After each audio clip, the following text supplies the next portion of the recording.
In last Sunday's gospel, Jesus had sent his disciples on a mission to continue his work. And St. Mark tells us the disciples met with great success. In today's gospel, the 12 have returned from their mission, and they were excited to tell Jesus all that had happened. Jesus thoughtfully invites the apostles to come by yourselves to a deserted place and rest a while. However, people were coming and going in great numbers, and they didn't even have an opportunity to eat. So Jesus and the 12 went off by themselves in a boat. And the people somehow knew where they were going, and they got there ahead of him. So much for a deserted place. When Jesus saw the vast crowd, his heart was moved with compassion for them. For they were like sheep without a shepherd.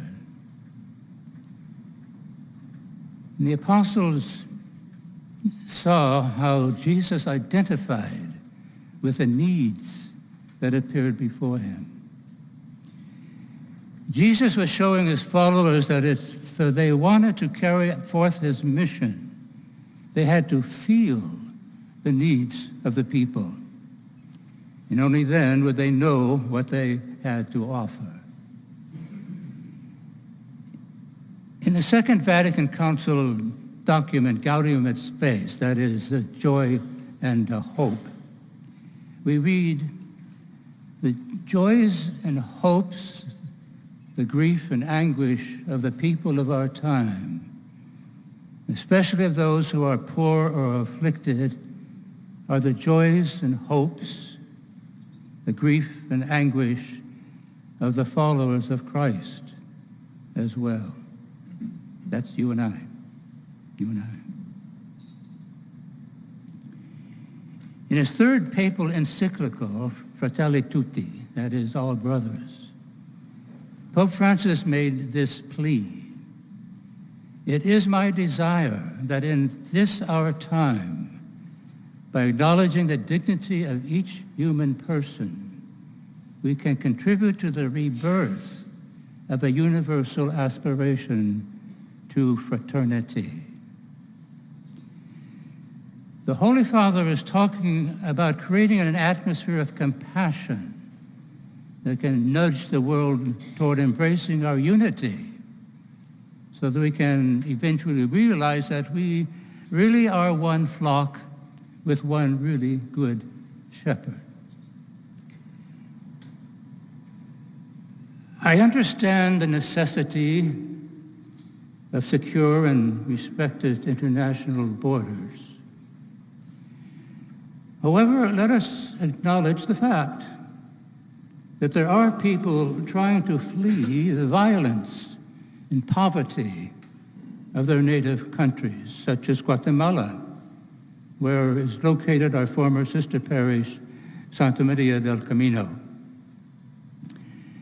Guatemala is one of the nations with the highest homicide rate in Latin America and the Caribbean.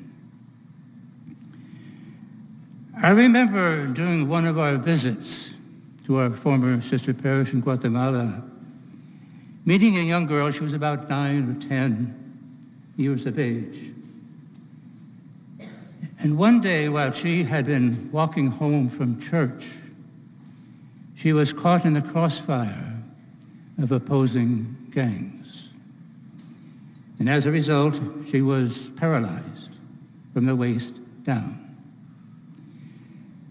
What deeply impressed me when visiting her was that after all she had been through, her spirit was visibly filled with joy and hope and life. Wouldn't it be wonderful if the international community would help one another to resolve the internal challenges such as violence and poverty which affect the global community? Wouldn't that be wonderful? Imagine Jesus today looking at those fleeing violence and poverty. Would his heart not be filled with compassion for them? He would not be casting untrue, outrageous words to describe them. Like the good shepherd he is, he would be reaching out to them in their need, as he did to that vast crowd in that supposedly deserted place. Let us keep in mind the Lord's example as we meet the needs of our time.